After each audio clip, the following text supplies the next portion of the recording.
My name is Dr. Michael Yeadon. My original training was a first-class honours degree in biochemistry and toxicology, followed by a research-based PhD into respiratory pharmacology. And after that, I've worked my entire life on the research side of the pharmaceutical industry, both big pharma and also biotech. My specific focus has been inflammation, immunology, allergy, in the context of respiratory diseases, so the lung, but also the skin. So I would say I'm a kind of a deeply experienced inflammation, immunology, pulmonology kind of research person. I initially became concerned about our response to the coronavirus pandemic towards the middle or back end of April, as early as that. It had become clear that if you look at the number of daily deaths versus the date, the pandemic had turned, and really pleasingly already. The wave was fundamentally over and we would just watch it fall for a number of months, which is what it did. And so I became very perturbed about increasing restrictions on the behaviour and movement of people in my country. And I could see no reason for it then, and I still don't. Government's response to emergencies is guided by the scientific group who sit together under the Strategic Advisory Group for Emergencies, or SAGE. So they should provide scientific advice to the government about what's appropriate to do. SAGE has got several fundamental things wrong, and that has led to advice that's inappropriate and not only has had horrible economic effects, but has had continuing medical effects in that people are no longer being treated properly. SAGE took the view that since SARS-CoV-2 was a, quote, new virus, that they believed there wouldn't be any immunity at all in the population. So I think that's the first thing. I remember hearing that and I puzzled, because I already knew, because I read the scientific literature, that SARS-CoV-2 was 80% similar to another virus you may have heard of called SARS that moved around the world a bit in 2003. And more than that, it's quite similar in pieces of it to common cold causing coronaviruses. So when I heard that there was this coronavirus moving across the world, I wasn't as worried as perhaps other people were, because I figured that since there are 4 common cold causing coronaviruses, I figured that quite a lot of the population would be exposed to one of those viruses and would probably have a perhaps substantial protective immunity. And just to explain why I was so confident, everybody knows the story of Edward Jenner and vaccination, and the story of cowpox and smallpox, and that the sort of old story was that milkmaids had very clear complexions. They never suffered from things like smallpox, that if it didn't kill you would leave your skin permanently scarred. And the reason that they had the protection was that they were exposed to a more benign related virus called cowpox. Edward Jenner came up with the idea that if it's cowpox that saves the fair maid, he reasoned that if he could give another person an exposure to the cowpox, he would be able to protect them from smallpox. Now, he did an experiment that you can't do now, and he never should have done it, but apocryphally or really, or maybe real, we're not sure, Edward Jenner acquired some of the liquid from a person infected with cowpox, relatively mild pustules that then go away. And he got some of this and he scraped it into the skin of a small boy. And a few weeks later, he obtained some liquid from some poor person that was dying of smallpox and infected the boy. And lo and behold, the boy did not get ill.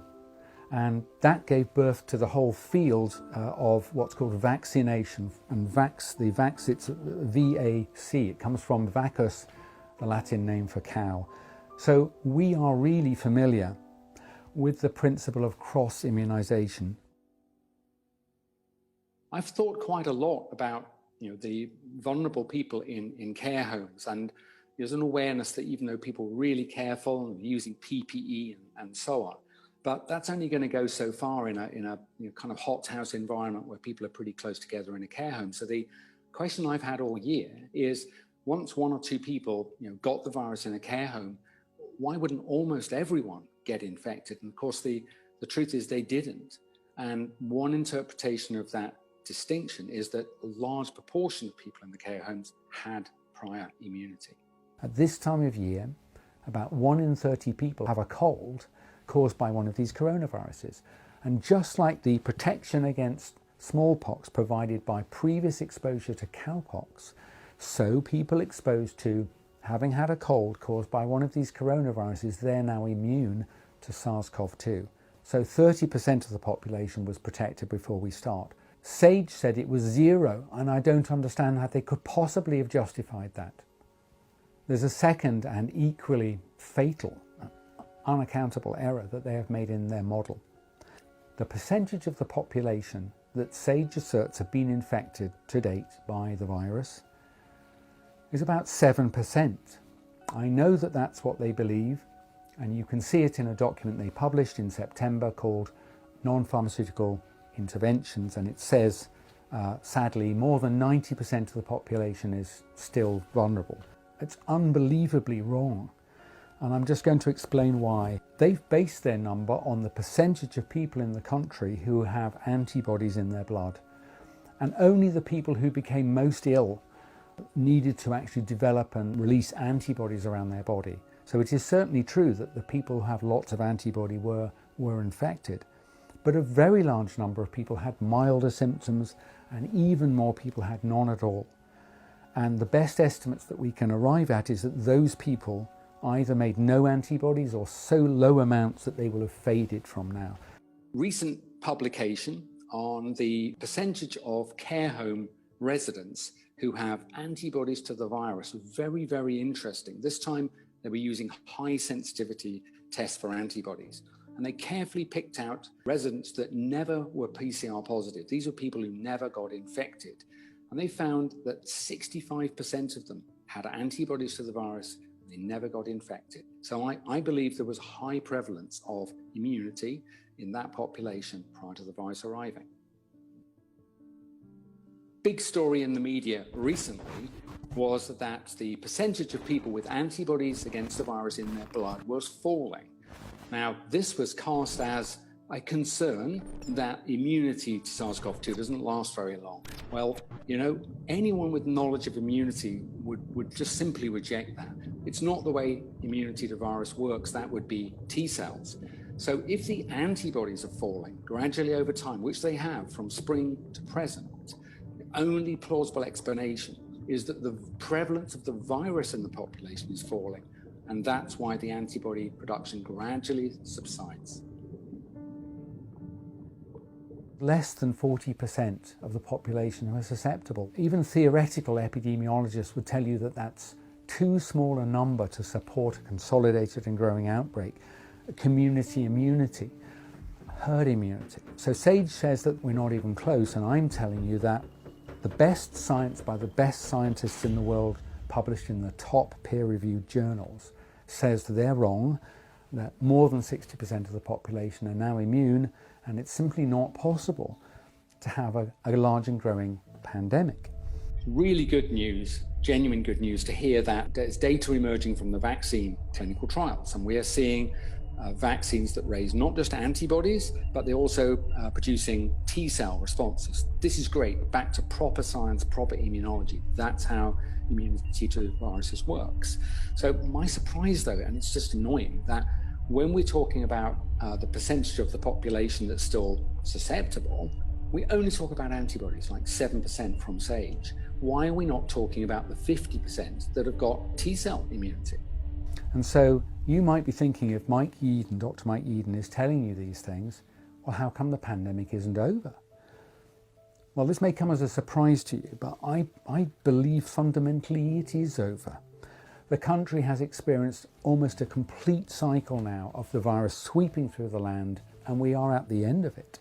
London was horribly affected in the spring, and somewhere in early April, they were experiencing several hundred deaths per day from people dying with similar symptoms, respiratory failure and inflammation.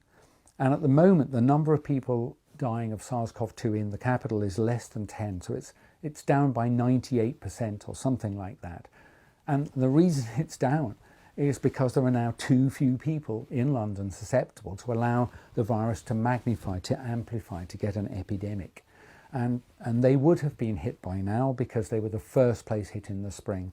And I think what we're seeing now in the northeast and the northwest would be the dying embers of the spreading out of this virus. And I'm very sorry that it is still true that a small number of people are catching it, getting ill and dying. So why aren't the media telling us that the pandemic is over? It's not over because SAGE says it's not. So SAGE consists of very many scientists from a range of disciplines, mathematicians and clinicians, and there are multiple committees.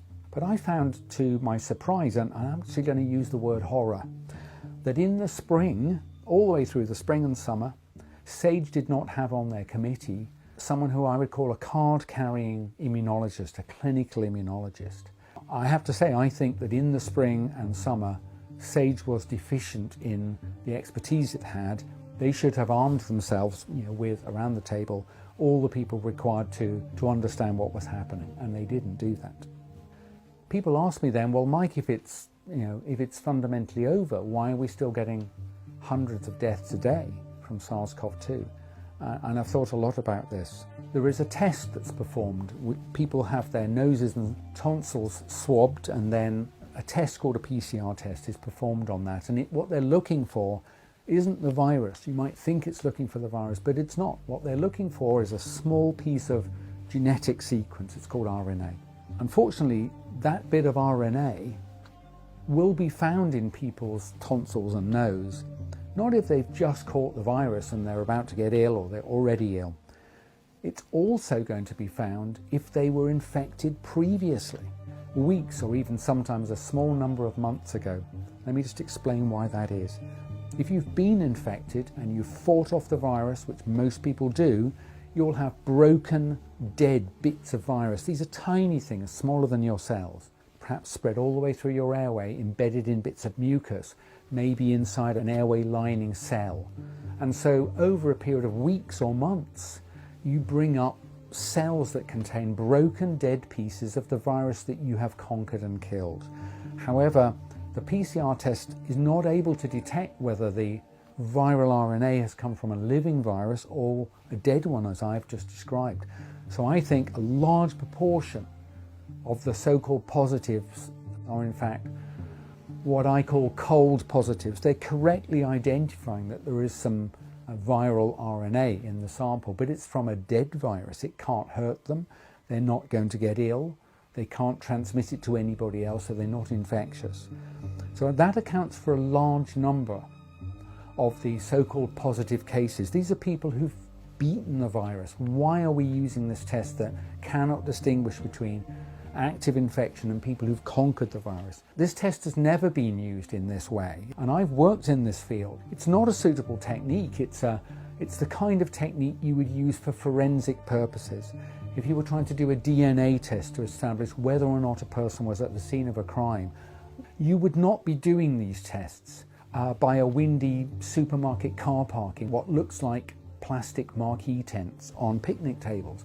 It's not suitable at all, and it definitely shouldn't be done in the way it's being done. It's subject to many mechanical errors, shall we say, handling errors. If this was a test being used for legal purposes, for forensic purposes, like a DNA identity test, the judge would throw out this evidence, would say it's not admissible. It produces positives even when there's no virus there at all. We call that a false positive. As we've increased the number of tests done per day, so we've had to recruit less and less experienced laboratory staff, and now we're using people who've never worked professionally in this area. What that does is it increases the frequency of mistakes, and the effect of this is that the false positive rate rises and rises. So if you had a false positive rate of 1%, which Mr. Matt Hancock told us was roughly the number they had in the summer, then if you tested 1,000 people that had no virus, 10 of them would be positive, astonishingly. If the prevalence of the virus was only 1 in 1,000, that's 0.1%, as the Office of National Statistics told us it was through the summer, then if you use the PCR test, only 1 of them will be positive, and genuinely so. But if the false positive rate is as low as 1%, you'll also get 10 positives that are false. Some people did say to me, well, there'll be a higher percentage of people coming forward for testing in the community, so-called Pillar 2 testing, because they've been instructed only to come if they've got symptoms. But I call BS on that one. I don't think that's true. I know lots of friends and relatives who've been told by an employer, well, you've sat near someone who's tested positive and I don't want you to come back to work until you've got a negative test. I've seen information from many towns in the north, certainly Birmingham was one, Manchester was another, Bolton, where councils, and I really think they were trying to be helpful, were out leafleting the people of their cities saying, we're going to come round and swab you all because we want to track down this virus. Now, once you start testing people more or less randomly, instead of having symptoms, you get the same amount of virus in the population as the Office of National Statistics found, which is at the time was 1 in 1,000. And I've just told you, Matt Hancock confirmed during the summer, they had a false positive rate of about 1%. So that means out of 1,000 people, 10 would test positive and it would be a false result, and only 1 would test positive and it was correct. This test is monstrously unsuitable for detecting who has live virus in their airway. It's subject to multiple distortions that are worsening as we get into the winter.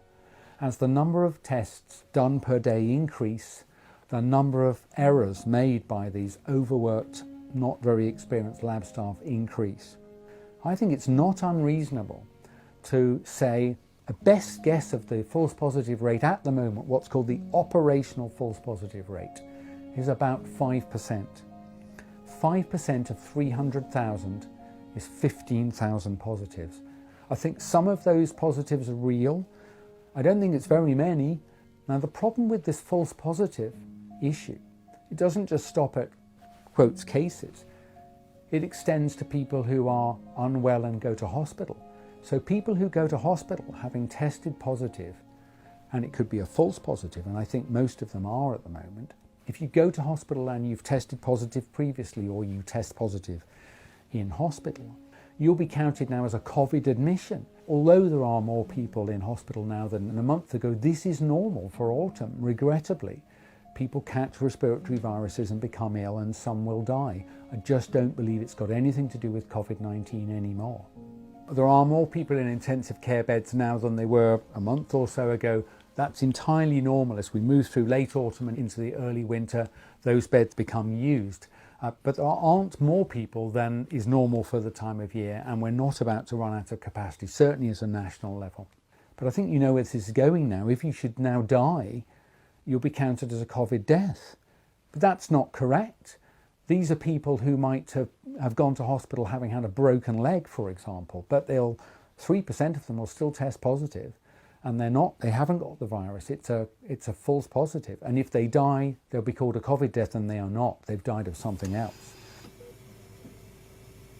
One of the most troubling things I've heard this year was Mr. Johnson telling us about the moonshot. Testing everybody often, maybe every day, is the way out of this problem. But I'm telling you it's the way to keep us in this problem. That number of tests is orders of magnitude higher than we're already testing now. And the false positive rate, however low it is, will be far too large to accept. It will produce an enormous number of false positives. What we should do is stop mass testing. Not only is it an affront to your liberty, it will not help at all. It will be immensely expensive, and it will be a pathology all of its own. We'll be fighting off stupid people, mostly government ministers, I'm sorry to say, who are not numerate and do not understand statistics. If you test 1 million people a day with a test that produces 1% false positives, 10,000 people a day will wrongly be told they've got the virus. If the prevalence of the virus was, say, 0.1%, like the Office of National Statistics said it was in summer, then only 1/10 of that number, 1,000, would correctly be identified. But you can't distinguish amongst the 11,000 who have genuinely got the virus and who are false positives. Moonshot, I think, will have a worse false positive rate. It's not fixable, and it's not necessary either. The pandemic, having passed through the population, not only of the UK, but of all of Europe and probably all of the world quite soon, it won't return. Why won't it return? Well, they've got T-cell immunity. We know this, it's been studied by the best cellular immunologists in the world. Sometimes people will say, well, it looks like the immunity is starting to fade. You'll sometimes see things like that. And when I saw the first headline like this, I remember being really quite confused, because that's not the way immunology works. Just think about it for a moment. If that was how it worked, it could kill you and you had to fight it off, and if you had successfully done that, it somehow didn't leave a mark in your body. Well, it does leave a mark in your body. The way you fought it off involved certain pattern recognition receptors and has left you with, as it were, memory cells that remember what it was they fought off. And if they see that thing again, it's very easy for them to get those cells to work again in minutes or hours, and they will protect you. So the most likely explanation is it'll last a long time. So I read a bit more about this so-called tailing off of immunity, and I realized they were talking about antibodies. Just incorrect to think that antibodies and how long they stay up is a measure of immune protection against viruses. I mean, you can tell I don't agree with this. It's just, there have been some classic experiments done on people who have inborn errors in parts of their immune system, and some of them have inborn errors that means they can't make antibodies. And guess what? They are able to handle respiratory viruses the same as you and me. So I don't think it's harmful to have antibodies, although some people are worried about the potential for amplifying inflammation from antibodies. But my view is that they're probably neutral, and you definitely should not believe the story that because the antibody falls away, you've lost immunity. Again, that's just not the way the human immune system works. The most likely duration of immunity to a respiratory virus like SARS-CoV-2 is multiple years. Why do I say that? We actually have the data for a virus that swept through parts of the world 17 years ago called SARS. And remember, SARS-CoV-2 is 80% similar to SARS. So I think that's the best comparison that anyone can provide. The evidence is clear. These very clever cellular immunologists studied all the people they could get hold of who had survived SARS 17 years ago. They took a blood sample and they tested whether they responded or not to the original SARS, and they all did. They all have perfectly normal, robust T-cell memory. They were actually also protected against SARS-CoV-2 because it's so similar, this cross-immunity. So I would say the best data that exists is that immunity should be robust for at least 17 years. I think it's entirely possible that it is lifelong. The style of the responses of these people's T cells were the same as if you've been vaccinated and then you come back years later to see, has that immunity been retained? And so I think the evidence is really strong that the duration of immunity will be multiple years and possibly lifelong. There have been but a tiny handful of people who appear to have been infected twice. Now they're very interesting, and we need to know who they are and understand them very well. They've probably got certain rare immune deficiency syndromes. So I'm not pretending no one ever gets reinfected, but I am pointing out that it's literally 5 people or maybe 50 people.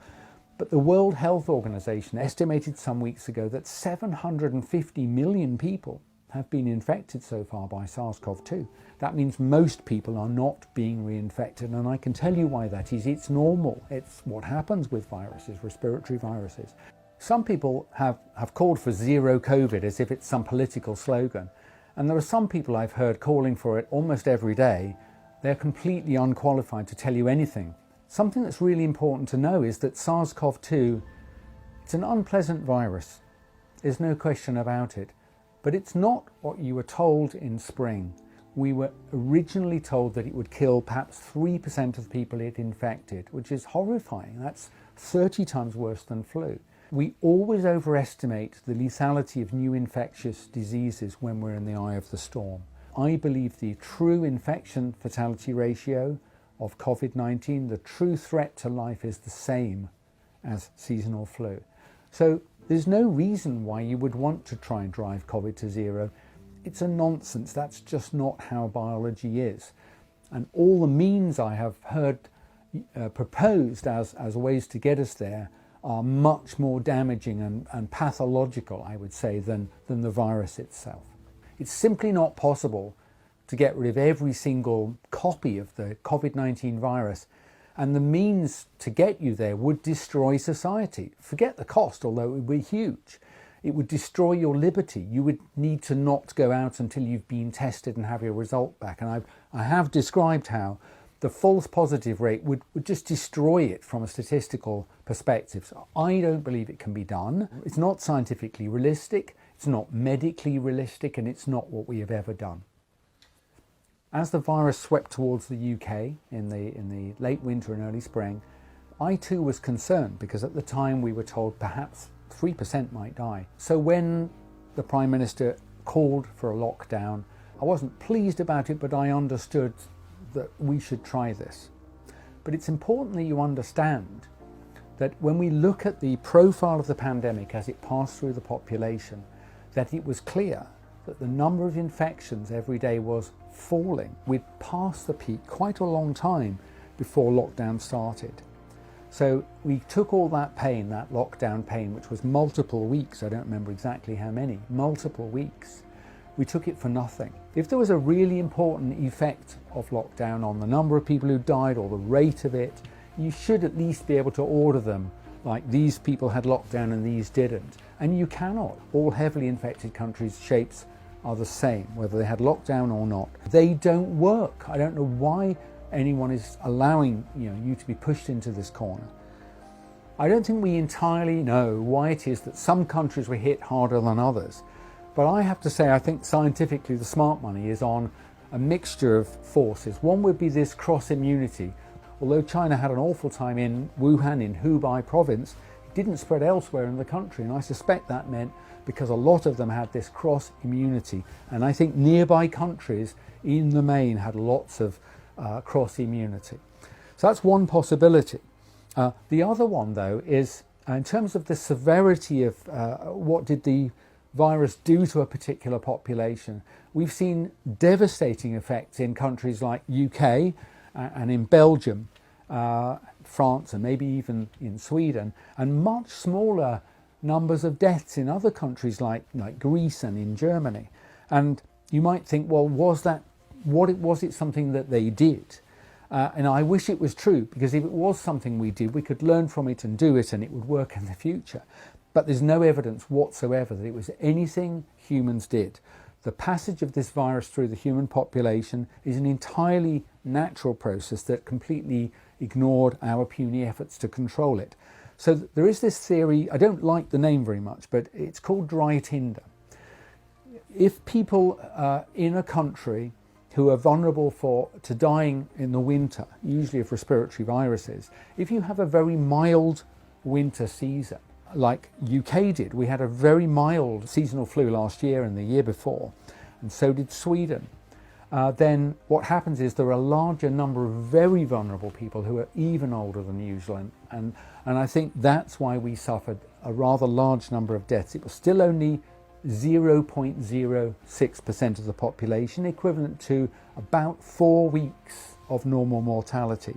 But countries that had very severe winters recently, and Greece and Germany certainly had very lethal winter flus in the last 2 years, I think then they had a smaller population of very vulnerable people, and that is the main reason why they lost fewer people. It's not to do with locking down, it's not to do with testing or tracking or tracing. I personally don't think any of those measures have made any difference at all.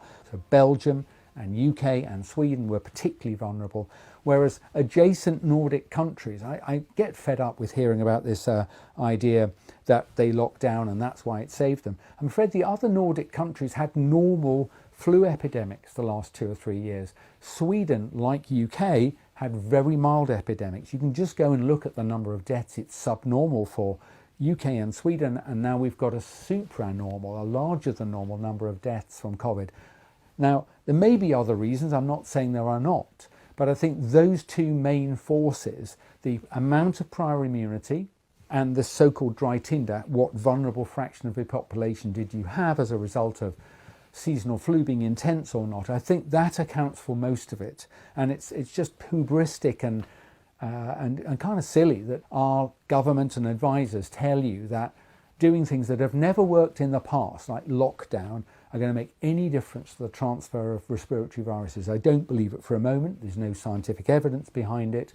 and there are much stronger scientific hypotheses that do explain it. You might think that in terms of numbers of deaths, excess deaths, that COVID has produced such a large number that this will be an awful year for excess deaths. But surprisingly not. 2020 is lining up to be about 8th in a list since 1993. Roughly 620,000 people die every year in this country. They say in life we are also in death, and it's true.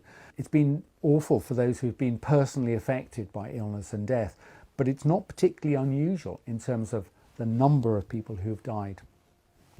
So one of the things I've noticed has happened in recent years is that we almost seem to be moving post-science, post-fact, as if facts don't matter. For someone who's qualified and practiced as a professional scientist for 35 years, I think it's deeply distressing that I don't think you should listen to me if I talked about, I don't know, the design of motorways or something like that. I don't know anything about motorways or how to grow trees better. I don't know anything about that, but I do know quite a lot about immunology, infection, inflammation, and the way infectious organisms move through a population.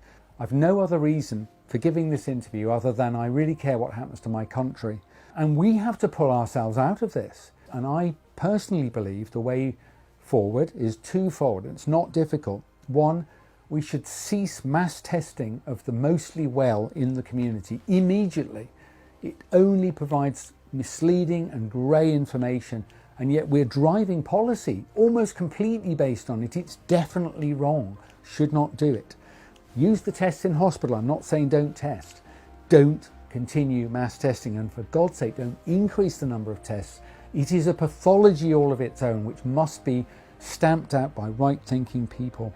And I'm afraid the people on SAGE who have provided the modelling, the predictions, the measures that should be taken, that their work is so badly and obviously flawed, lethally incompetent, that you should have no more to do with these people.